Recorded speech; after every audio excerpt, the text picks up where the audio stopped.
Magandang umaga mga ka-chicken buddies. Ngayon ho, samahan nyo kaming magpalinis ng aming mga alagang manok. Sa mga nagtatanong ho, bali 96 heads po ang kinuha namin. Bali 2 sets na po siya. Ganito po namin linisan ang ipot ng aming mga manok. Una ho, binabasa namin muna ang kanilang mga ipot, tsaka namin wawalisan kapag malambot na. Water hose po ang gamit namin sa paglilinis. Tapos diretso na po ang mga ipot at tubig sa deposituhan. May deposituhan na po kasi ang dating bahay nila since kulungan po ito dati ng baboy.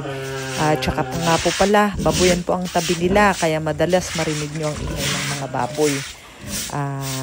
Sana po ugaliin po natin na malinis ang bahay ng ating mga manok. Salamat po sa panonood at stay tuned po for more updates.